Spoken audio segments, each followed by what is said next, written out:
반갑습니다. 저는 여론조사 전문기관 티브리지의 박혜성 대표입니다. 지난해를 보신 분들께서는 갑자기 좀 분위기가 바뀌어서 좀 어색하실 수 있는데요. 어떠세요? 좀 장소를 바꿔봤습니다. 교수님 어떠세요? 네, 좋은데요? 네. 어떠세요? 야외도 더 잘 보이고. 여기서는 잘 안 보이시겠지만 저희 뒤편에 한강이 크게 흐르고 있습니다. 그래서 아주 좀 지난번 김포편을 촬영하고 나서 저희가 모니터링을 해보니까 소리가 잘 안 들리더라고요. 그래서 좀 안 되겠다 싶어서 지금 다른 장소를 좀 회사에 다른 공간을 찾아서 와봤는데, 이번 편도 좀 별로다 싶으면은 잘 될 때까지, 잘 전달될 때까지 계속해서 옮길 생각입니다. 저희는 정치가 유권자들의 생활적인 문제에 얼마나 집중하고 있는지 데이터를 가지고 평가하고 문제의식을 공유하고자 합니다. 매회 하나의 도시를 선정해서 데이터를 가지고 해당 지역을 낱낱이 분석해 보고자 합니다. 자, 먼저 여기 나오신 전문가분들 소개하겠습니다. 각자 소개하시죠. 주 실장님. 안녕하십니까. 저는 나이스 지니 데이터에서 저를 뭐라고 표현할까 하다가 데이터 미식가라는 말을 좀 쓰기로 했습니다. 데이터를 많이 다룬다고 하니까 대부분 다 저를 폭식가로 하시는데, 저 굉장히 미식가입니다. 그래서 데이터를 미식으로 취급하고 있는 주시태 실장입니다. 반갑습니다. 반갑습니다. 자, 김영갑 교수님. 네, 안녕하세요. 성과분석 전문가 김영갑입니다. 여러분들에게 앞으로 정치와 관련돼서 정치인들이 활용할 수 있는 빅데이터 정보들을 알려드리도록 노력하겠습니다. 반갑습니다. 어서 오십시오. 네. 자, 이종수 책임님. 네, 안녕하십니까. 안녕하세요. LG U+에서 유동인구를 담당하고 있는 이종수 책임입니다. 반갑습니다. 네. 지난회 김포편을 보셨다면 대체 저 사람들이 무슨 데이터를 가지고 저렇게 김포 얘기를 하는지 약간 생소한 데이터들이 좀 있었을 거예요. 그래서 또 출처가 어딘지 이런 것도 궁금하다고 하신 분들이 좀 계셨는데, 주 실장님. 네. 먼저 우리가 이제 시청하고 계신 분들에게 빅데이터가 뭔지, 그리고 우리 실생활에 어떤 쓰임새가 있는지 설명을 좀 하고 시작을 할까요? 예. 일단 빅데이터라고 하면 너무 많아서 제가 이 분야가 딱 빅데이터다라고 말씀드리기는 어려울 것 같고요. 빅데이터는 마치 모래사장에 있는 모래 같은 것들이 다 빅데이터입니다. 근데 예전에는 이렇게 많은 거에 집중을 했어요. 그래서 모래사장에 모래가 많으니까 빅데이터라 이렇게 얘기를 했었는데, 요즘에는 그거에 대한 활용이 훨씬 더 중요해지고 있습니다. 그래서 예를 들어서 모래사장이 있는데 그 중에서 내가 예쁜 조개들을 모아서 목걸이를 만들어야지 라는 주제나 목적을 하나 정한 다음에, 그다음에 조개 껍데기들을 이제 수집을 하겠죠. 수집을 한 다음에 거기서 이제 이쁜 깨지지 않은 조개들을 잘 선별해서 한 20개 정도로 목걸이를 만들었다. 여기까지가 전반적으로 대부분 다 빅데이터라고 부르는 어떤 궤에 있는 내용들입니다. 저희가 다루는 데이터들은 대부분 카드사에서 이제 소비하는 내역 데이터도 있고요. 온라인에서 검색하는 데이터도 있고, 또 유동인구 같은 것들은 통신사에서 GPS 기반으로 위치 정보를 또 데이터로 수집을 하기도 하고, 그런 것들을 저희가 이제 모아서 버무려서 지금 사용을 하고 있습니다. 네. 다 하신 거예요? 네. 네. 이종수 책임님. 네. 우리 지난번 김포편을 얘기할 때 김포편에서 일산대교에 어디에 거주하는 사람들이 어떤 시간대 몇 명이나 이걸 활용하더라, 이런 데이터가 나왔단 말이에요. 근데 그걸 일산대교 관리사무소 회사에서 데이터를 제공해 주지는 않았을 텐데 어떻게 해서 그런 데이터가 수집이 되고 이렇게 또 활용이 가능한지. 우선 이동통신사에서는 개인의 휴대폰을 가지고 움직이는 정보를 기지국 기반으로 수집을 하고 있고요. 그 수집된 정보를 개인 식별되지 않게 해서 별도로 보관하고 있고, 그걸 활용해서 고객의 위치, 방문한 사람들의 위치를 좀 파악하고 있습니다. 네. 그 동의는 다 받는 거죠? 예, 물론 마케팅 활용 동의를 받고 그 동의 받은 사람들에 한해서만 분석이 제공되고 있습니다. 그렇게 되면은 해당 기지국에 이렇게 접속했던 기록을 가지고 얼마나 많은 사람들이 그 근처를 이동해 갔다. 네, 이런 것들이 또, 그리고 좀 더 들어가면은 이 사람들은 보면은 원래 주거지는 어느 지역으로 추정이 된다. 이런 것들이 가능하다는 거죠. 네, 맞습니다. 네, 알겠습니다. 굉장히 좀 부끄러워하시는데. 네. 원래 자신있게 말씀하십시오. 부끄러움을 많이 타세요. 이제 우리 주시태 실장님이나 이종수 책임 같은 경우에는 이런 데이터를 생성해내는 일을 하시는 분들이세요. 주로 그렇게 볼 수 있고, 이런 데이터를 아무리 좋은 데이터가 있다 한들, 아무리 좋은 재료가 있다고 한들, 이걸 결국 먹기 좋게 만드는 건 실력 있는 셰프의 영역이지 않습니까? 감히 제가 알고 있기로 이런 데이터를 가장 조리를 잘 해내는 최고의 셰프, 이런 데이터를 통해서 일종의 그 업소의 가치를 높이고 지역의 가치를 높이고 하는 방법을 컨설팅 하시는 분입니다. 김영각 교수님, 이런 데이터를 가지고 어떻게 생산성을 높이고 가치를 높이고 하는지 그런 사례라든지 좀 설명 좀 해주십시오. 이제 제가 하는 일은 이렇게 이해하시면 아주 쉬울 것 같아요. 우리가 이제 사는데 사람들은 돈을 씁니다. 즉 소비 행동을 하고 있고 생산 활동을 하고 있는데 그걸 돈으로 측정을 한다는 거죠. 그래서 어디서 돈을 많이 쓰는지, 어디다 많이 쓰는지, 누가 많이 쓰는지 이런 거를 측정을 해보면 소위 우리가 이제 돈을 많이 쓰는 곳과 돈을 많이 쓰지 않는 곳, 또는 많이 쓰는 사람과 안 쓰는 사람, 이런 것들을 다 식별해낼 수가 있고요. 결국 그런 일을 하는 이유는 모두가 다 잘 살게 하려면 이게 이제 어느 특정한 부분에 특정한 지역에서만 돈을 많이 쓰면 그 지역만 발전을 하고 안 쓰는 지역은 낙후되잖아요. 그리고 더 중요한 건 또 뭐냐면 많이 쓰는 대로 사람이 몰립니다. 그럼 그 지역만 또 인구가 늘어나고 또 저기는 인구가 줄고, 그래서 지금 뭐 지방 소멸 문제니 또는 소득의 불균형 문제니 이런 게 다 거기서 발생된다고 저는 보고, 그런 데이터들을 잘 수집해서 잘 가공해서 모두가 다 잘 사는 그런 지역을 만들려고 노력하고 있다, 이렇게 설명을 드릴 수 있을 것 같아요. 예, 알겠습니다. 뭐 짧은 시간이라서 뭐 오늘 다 이렇게 자세하게 설명을 못 드리겠습니다만은 계속해서 이제 이 회차가 거듭될수록 정말 어떤 데이터가 어떻게 가치 있게 쓰여지는지 계속해서 좀 설명을 드릴 수 있을 거라고 생각합니다. 자, 오늘 이제 두 번째 시간인데 용인을 다루기로 했다고요? 예, 지난번에는 경기도 서북 지역에서 김포시를 선정을 했으니까 두 번째로는 이제 동남쪽 권역에서 용인시를 선정을 해봤습니다. 지난번에 김포를 저기 선정한 거 혹시 본인이 살아서였고, 예. 혹시 용인은 뭐 차가 쪽이라거나 아닙니다. 전혀 개인적인 연어는 없습니다. 그럼 왜 용인입니까?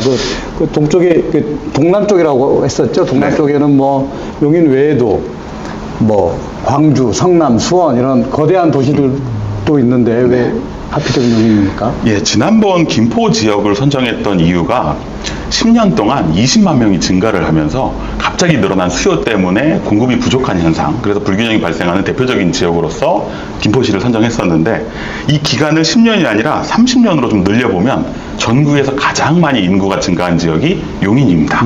그래서 용인을 선정하게 되었는데요. 아마 대부분 예전 그 에버랜드가 전에 어떤 이름이었는지 아실 겁니다. 자연농원이었잖아요. 아마 자연농원 세대이실 것 같은데. 저는 저는 에버랜드 세대입니다. 1976년도에 자연농원이 생겼거든요. 그래서 지금 현재 47주년입니다. 저는 아직 그보다 나이가 좀 어리고요. 그런데 이게 96년도쯤에 에버랜드로 바뀝니다. 그때 용인군이 용인시로 또 바뀌었어요. 그리고 그 30년 정도 되는 기간 동안 무려 89만 명의 인구가 증가합니다. 용인시에서. 근데 그 기간 동안 뭐 다른 지역이 안 증가한 건 아니에요. 평택이나 수원, 남양주 같은 지역은 50만 명 정도 증가했고, 경남에 있는 창원시가 또 64만 명, 그리고 고양이 또 82만 명, 굉장히 많이 늘었는데 그 중에서도 용인시는 89만 명, 압도적으로 1위를 차지하고 있는 지역이라서, 이번에 궁금했던 점은 10년 만에 인구가 증가한 지역은 불균형이 굉장히 심했는데 30년 동안 인구가 증가한 지역도 불균형이 심할 것인가, 이걸 한번 다뤄보고 싶어서 용인으로 선정했습니다. 네, 알겠습니다. 근데 뭐 말씀 중에 뭐 시비를 걸자고 하는 건 아닙니다만은 짚고는 넘어가야 되니까 말씀해 주셨던 도시 중에 창원은 네. 통합이 돼서 인구가 늘어난 맞습니다. 지역입니다. 예. 자연 발생적으로 드러난 지역이 아니고요. 네. 네. 자, 그러면 용인의 인구 증가를 말씀해 주셨는데, 근데 어느 정도 됩니까? 예, 인구 규모를 오늘 여러 번 얘기가 나올 것 같습니다. 우리나라의 229개 시군구 중에서 100만이 넘는 도시가 4개 있습니다. 수원, 고양, 용인, 창원, 이렇게 4개 지역밖에 없어요, 우리나라에. 근데 우리나라 전체 인구가 5,200만 명 정도 되니까 그 중에 50분의 1, 굉장히 좀 많은 집중도로 보이는 지역인 거죠. 근데 2020년 12월에 지방자치법이 통과하면서 2022년 1월부터 이 4개 지역이 특례시가 됩니다. 그래서 요즘 보시면 고양 특례시, 수원 특례시, 그러더라고요. 창원 네. 특례시, 용인 특례시라고 부르죠. 근데 이제 특례시가 되면 뭐가 좋은 거냐면 뭐 좋다라기보다는 여러 권한들이 생기는데 일단 행정구를 설치할 수 있고요. 지금도 이미 좀 나뉘어 있죠. 수지구, 기흥구, 처인구처럼. 그리고 위임 사무도 도가 아닌 중앙부처에 직접 보고를 하게 됩니다. 그리고 조직, 인사, 도시계획 이런 것들이 다 이제 시의 권한으로 위임이 되고요. 제일 중요한 것은 지역 자원세가 도가 아닌 시에 귀속이 됩니다. 이제 세수가 시에 귀속이 된다는 거고요. 그래서 광역시와 일반시의 중간 정도 성격인데 어쨌거나 힘이 훨씬 세진 것은 분명합니다. 일단 이제 용인시는 경기도에 속해 있었는데 경기도의 관장보다는 중앙정부와의 직접 뭐 소통 네. 이런 자치권이 좀 더 커졌다, 맞습니다. 자율권이 커졌다 이렇게 네. 이해하면 되겠구만요. 알겠습니다. 좀 더 구체적으로 그럼 세부적인 인구 구성은 어떨까요? 네, 일단 아이들이 많은 도시, 그래서 엄마가 많은 도시는 원래 예전부터 용인이 좀 가지고 있는 특징이었는데 이걸 1세 단위로 제가 데이터로 분석을 해보니까 5세 미만 0세에서 4세까지 아이들이 전국에서 3위고요. 5세에서 9세까지 어린이 수가 또 2위. 그런데 10에서 14세가 전국 1위, 15에서 19세도 전국 1위. 그래서 애들이 어마어마하게 많은 도시고요. 그래서 20세 미만의 어떤 인구수를 집계를 해보니까 20만 명이 넘습니다. 젊은 20만 도시네요, 명이 젊은 도시. 애들이 많은 도시. 그래서 어린 20대가 도시. 어린 도시죠. 그래서 이제 초, 중, 고, 유치원, 어린이집에 다니는 애들 수가 가장 많은 도시가 용인입니다. 그거와 또 역시 근데 이제 그렇게 보면은 이런 얘기를 하실 수가 있어요.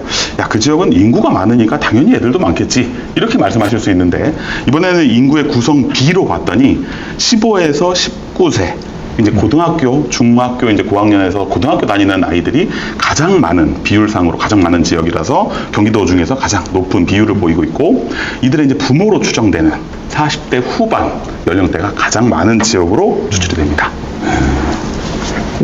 지금 대한민국의 대부분의 도시들이 인구 소멸을 걱정하고 있고 고령화돼 가는 걸 걱정하는데 굉장히 젊고 역동적인 도시라 이렇게 봐도 되겠구만요. 네, 앞으로의 미래 가치도 좀 있겠죠. 아이들이 좀 커서 또 사회생활을 하고 경제활동을 할 테니까 그런 면에서는 굉장히 발전이 기대되는 도시이기도 합니다. 네, 알겠습니다. 이종수 책임님, 네. 아까 유동인구 말씀해 주셨는데 유동인구 관점에서 용인은 어떤 도시입니까? 네. 그 주민등록 인구 관점에서 용인시가 경기도의 3번째로 가장 많은 숫자로 나옵니다. 근데 실제 이동통신 데이터로 유동인구를 보면 105만 명 정도의 유동인구가 있는 걸로 파악이 되고요. 실제 105만 명 중에 한 65만 명 정도가 거주자, 그 지역에서 살면서 이동하시는 분으로 파악이 됩니다. 이 65만 명은 65만 명은 그 지역에서 생활도 하고 예. 밤에 잠도 자고 이동도 이런 하고. 분들이 65만 네네. 명이라는 거죠. 그래서 고양, 수원, 화성에 이어서 4번째로 많게 보이고요. 그다음에 이제 그 지역이 아닌, 그러니까 동도 다른 데 있고 다른 동으로 움직이시는 분이 한 40만 명 정도 되는데요. 경기도 안에서 40만 명 정도의 유동인구를 가지고 있는 지역이 성남시 하나밖에 없습니다. 그러니까 성남시하고 성남시 정도의 활동이 많은 그런 지역으로 보이고 있고요. 용인시를 구성하는 3개의 구 중에서 기흥과 수지는 자녀 비중이 65%. 자녀와 동거하는 비중이. 자녀와 동거하는 비중이 65%로 처인구보다 한 12% 정도 더 높은. 거기가 젊은 사람들이 많이 사는 동구만. 그러니까 처인구 같은 경우는 1인 가구 비중이 18%로 다른 구에 비해서 8%가 좀 높은. 그래서 처인구는 1인 가구가 많이 살고 있고 기흥과 수지구는 좀 자녀를 데리고 있는 가구들이 좀 많이 살고 있다라고 파악이 되었습니다. 유동인구 데이터를 가지고 이렇게 가구 유형까지 구분해낼 수 있다는 게 참 대단하네요. 네, 대단한 LG 플러스입니다. 자, 그럼 더 나가서 이렇게 뭐 아까 성남하고 같이 말씀해 주셨는데 유난히 용인시의 유동인구가 많은 이유 이런 것들 분석을 좀 해보셨어요? 네네. 용인시의 산업 총 생산 규모로 보면 제조업의 비중이 도시 총 생산의 75% 정도 차지하는 걸 볼 수 있습니다. 그래서 어떤 기업이 있는지 좀 봤는데 삼성 디스플레이, 삼성 SDI, LIG 넥스원, 모나미, 뭐 녹십자, 그리고 뭐 해외 기업인 부시 등의 본사가 용인에 있고요. 또 관련되어 있는 공장들이 용인에 꽤 많이 있는 걸로 봐서 그런 기업으로 출퇴근하는 인력이 많아서 유동인구가 좀 많다라고 좀 파악이 되고 있습니다. 야, 방금 이정수 책임이 이제 제조업이 상당히 입주해 있다라고 말씀을 해주셨는데, 교수님, 우리 지난회에 김포 얘기할 때 보면은 그 소매업 비중이 크다. 그 원인으로 거기는 이제 대형 유통센터들이 많이 들어와 있어서 그렇다라고 이제 저희가 분석을 했지 않습니까? 네. 그 두 도시가 상당히 대비가 되는데, 용인의 상업, 환경, 이런 것들은 좀 어떻습니까? 제가 또 용인을 분석하다 보니까 처음에 이제 김포도 사실은 저희가 일상적으로 살면서 그런 걸 못 느끼잖아요. 근데 데이터로 분석을 하면서 저도 용인이 그냥 막연히 우리가 용인하면 떠오르는 아까 말씀하신 것처럼 대기업들, 네. 본사도 많고 공장도 많고 사실 그러니까 인구도 막 급격하게 늘어난 거고 상당히 큰 도시가 될 수밖에 없죠. 그러다 보면 이제 어떤 문제가 생기냐면 인구도 많고 제조업 기반이니까 사실은 아주 좋은 환경의 도시죠. 그렇죠. 네네. 그런데 여기서 돈을 번 사람들이 그러면 돈을 어떻게 쓰느냐. 요건 또 다른 측면인 거예요. 그러니까 이제 용인시가 정말 좋은 도시인데 한번 비교를 또 해보려고 제가 경기도 내에서 용인시하고 비슷한 규모가 어디일까 뒤져보니까 또 고양시가 나타나더라고요. 자, 교수님, 지난 회에서는 김포와 파주를 가지고 예, 비교를 해주셨고, 예, 예. 이번에는 또 인구 규모나 뭐 여러 가지가 비슷한 요소가 비슷한. 예. 고양시하고 예. 재밌을 것 같습니다. 그러니까 이제 시 기준으로만 보면 경기도에서 이제 수원시가 제일 큰 도시가 맞죠? 네네. 그죠? 예, 그렇죠. 맞죠? 수원이 가장 크죠. 예, 1등은 확실해요. 1등은 확실한데 2등, 3등은 사실은 이게 둘이 막 엎치락뒤치락하고 있죠. 예. 그래서 이제 어떤 달이나 어떤 해 보면 뭐 용인시가 2등이었다가 또 어떤 때 보면 고양시가 2등이었다. 그게 왜 그러냐면 제가 2023년 6월 기준으로 보니까 용인시 인구가 이게 6월 기준입니다. 107만 6,399명. 이게 용인시 인구고요. 고양시 인구가 107만 7,742명. 근데 아주 미세하지만 고양시가 6월 달엔 또 이겼어요. 이게 이제 막 엎치락뒤치락 하는데 어쨌든 이 두 도시를 한번 이 인구만 봐서는 진짜 비슷한 도시인데 이 사람들이 여기서 살면서 이제 이 고양시에서 쓰는 돈, 용인시에서 쓰는 돈을 그걸 이제 소비자 기준으로 보면 소비하는 거고. 네. 근데 물론 이제 이 여기서 제가 소비했다는 건 용인시 사람이 쓰는 걸 얘기하는 건 아닙니다.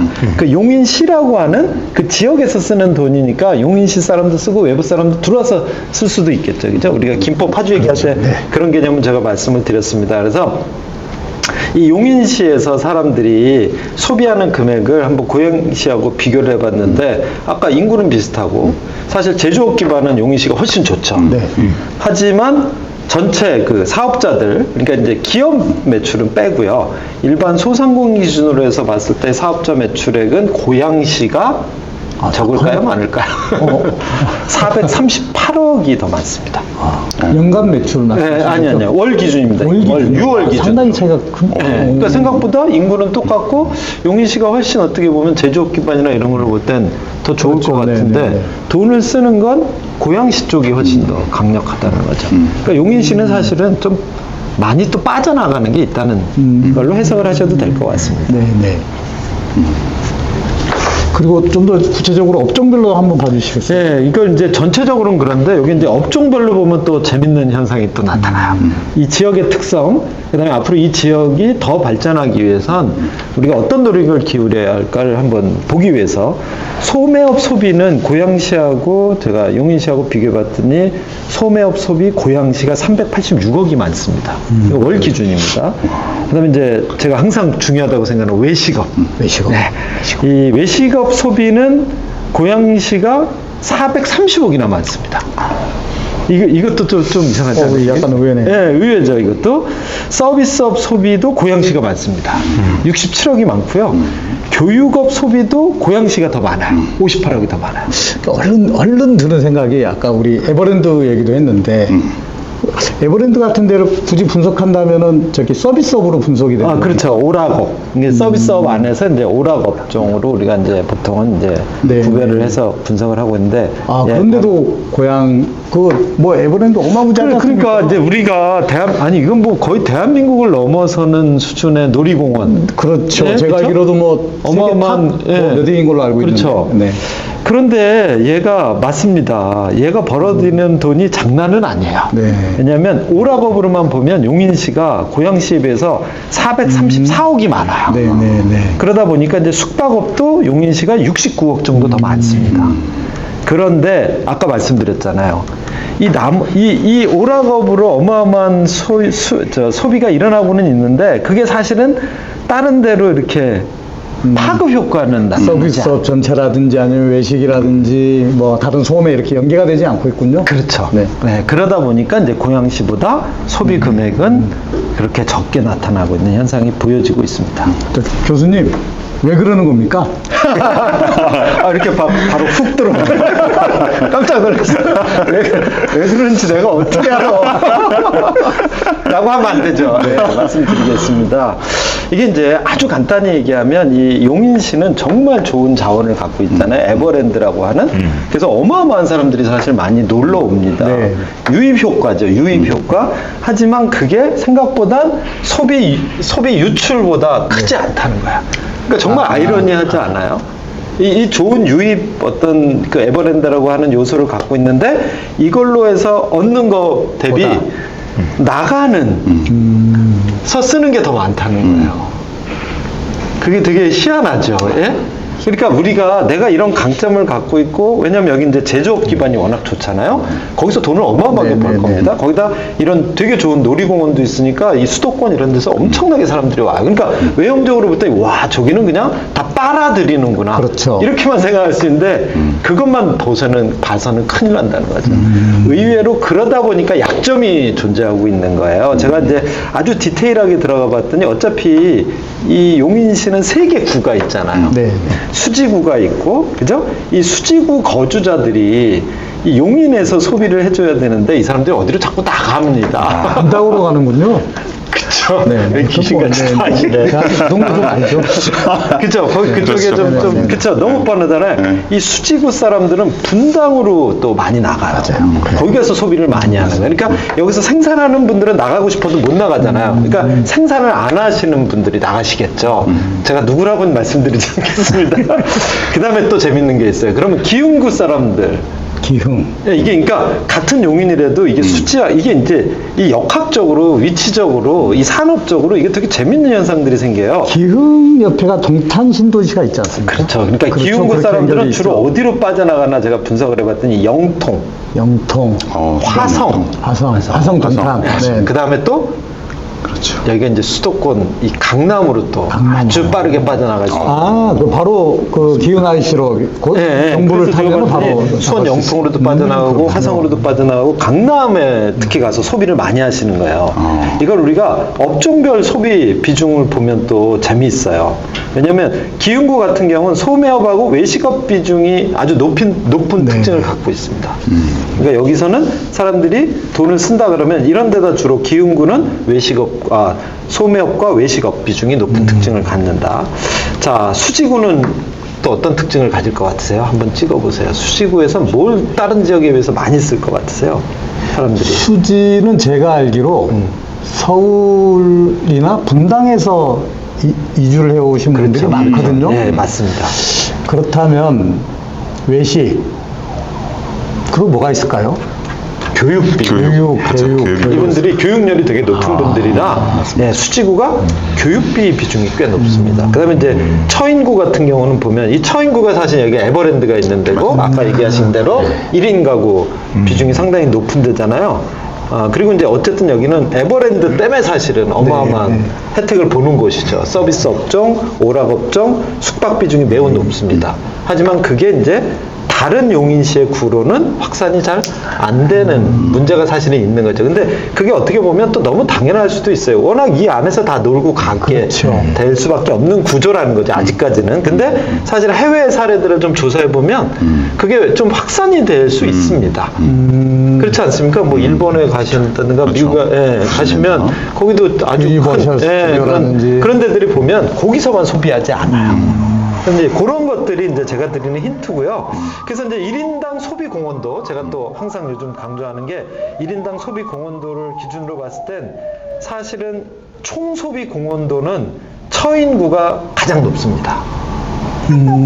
총 소비 공헌도 그렇죠. 네, 거기 네, 뭐 그럴 수밖에 없겠죠. 대단히 놀이시설이 있어요. 예, 그게 사실은 그게 무슨 얘기냐면 인구는 적으면서 거기서 사실은 와서 돈을 쓰는 건 꽤 많이 쓰고 있다는 거죠. 아, 그리고 거기에 대안이 있을 거예요. 대안? 아까 왜 1인 가구가 높을까 생각해 봤더니 맞습니다. 아마 한번 찾아보세요. 아마 한국외대 용인 캠퍼스가 아마 처인구에 있을 것 거기에 같고 처인구에 있나? 그리고 골프장도 아마 많이 있을 거예요. 네, 맞아요. 골프장도 네, 있고. 골프장도 아, 많습니다. 맞아요. 거기가 왜냐면 땅은 넓고, 네, 그리고 그러다 보니까 인구는 적은데 실질적으로 외부에서 유입돼서, 맞습니다. 네, 외부에서 맞죠? 네, 외부에서 유입되는 인구들이 그런 인구들이 상당히 소비 지출을 많이 하는데 그에 비해서 인구, 그러니까 사실은 생산성은 매우 높은 거죠. 네네네. 네, 그런 특징을 가지고 있고 그 다음에 이제 아까도 말씀드렸지만 기흥구는 소매업 공헌도가 높고 그 다음에 수지구는 교육비 공헌도 이런 것들이 높게 나타나고 있습니다. 오늘 이제 어떻게 하다 보니까 자꾸 이제 에버랜드 얘기가 많이 나오는데 최근에 이제 이런 시설들이 그 코로나 때문에 굉장히 힘들지 않았습니까? 어떻게 그 코로나 이후에 어떻게 뭐 이런데 매출 같은 게 좀 정상화되었나요? 아니면 유동인구라든지 이런 것들을 봤을 때 이제 회복이 돼서 제 기능을 회복을 했습니까? 네, 우선 용인에 있는 대표적인 관광지가 에버랜드, 캐리비안 베이, 한국민속촌, 양지 파인리조트, 뭐 용인 자연 파인리조트. 휴양림 등이 있습니다. 네. 이 중에 이제 뭐 가장 유명한 에버랜드하고 캐리비안 베이에 대해서 뭐 데이터를 저희가 유동을 좀 분석을 해봤는데요. 어차피 같은 회사 아니에요? 약간 다른 기간적으로 다릅니다. 그렇죠. 그러니까 캐리비안 베이는 여름철에 늘어나고 에버랜드는 봄 가을에 좀 많이 가는. 그래서 약간 추세는 같지만 약간 다른 추세를 좀 보여주고 있고요. 그래서 작년에 말씀하신 대로 코로나 여파로 방문객이 많이 적었습니다. 그러니까 그 전에 비해서 많이 적어졌는데 올해 이제 거리두기 완화하면서 많은 분들이 이제 여행도 다니시고 뭐 지금 해외도 나가시고 해서 저희 생각으로는 뭐 물론 저희는 자주 못 가지만 네. 에버랜드 캐리비안 베이의 방문객이 폭발적으로 늘었을 것이다. 라고 뭐 저희는 기대를 했는데 그래요? 실제 데이터를 열어보면 5월, 6월에 사람들이 많이 갔을 거라고 생각했는데 전년 대비 방문자가 85%가 감소를 했습니다.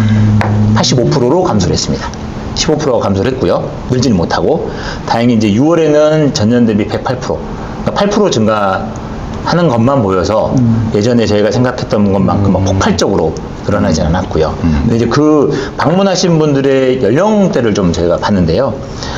실제 뭐 전체 뭐 가족이라든가 뭐 40대 돈 많이 쓰시는 분들이 와서 방문했으면 그나마 좀 나을 텐데 이 방문자가 좀 줄어들음에도 불구하고 20대 미만이 10% 정도 상승하는 그런 결과를 보였습니다. 즉 부모가 떨어져 있는 부모가 같이 오지 않는 그러니까 학생들 중고등학생들이 조금 더 많이 방문했다. 그래서 뭐 소비 규모가 생각보다 그렇게 많이 늘어나지 않을 수도 있다. 물론 소풍을 간 건가요? 그렇죠. 수학여행. 수학여행 소풍들이 많은 것 같습니다. 그래서 뭐 그래서 그렇게 엄마 아빠랑 같이 가야지 거기서 뭐 솜사탕도 사 먹고 뭐지 핫도그도 사 먹고 이럴 텐데 그냥 대규모 그냥 단체 네. 수학여행객, 소풍객 네. 이렇게만 많이 늘었구만요. 네, 그렇게 뭐 가구의 뭐 키즈맘 영역이 증가하지 않은 걸 보면 뭐 그렇게 좀 파악을 할 수도 있을 것 같고요. 얼른 이해가 안 되는 게 최근에 이제 보복 소비 우리가 코로나 때문에 이제 못했던 소비를 뭐 여행을 통해서라든지 뭐 하여튼 이제 다른 활동을 통해서 이제 보복 소비를 한다 이런 말들도 유행하고 그러는데 에버랜드나 캐리비안 베이만 그렇게 크게 뭐 방문객이나 매출이 성장하지 못했다 그러면은 약간 다른 데 뺏긴 거 아니에요? 그렇게 파악할 수 있을 것 같습니다. 나중에 지금 롯데월드는 어떻게 되는지 한번 서울 할 때 경기장로기에 있잖아요. 그러니까 롯데월드는 어떻게 됐는지 한번 서울 할 때 그거 요거 한번 같이 찾아봐 비교해서 주시죠. 말씀드리겠습니다. 네.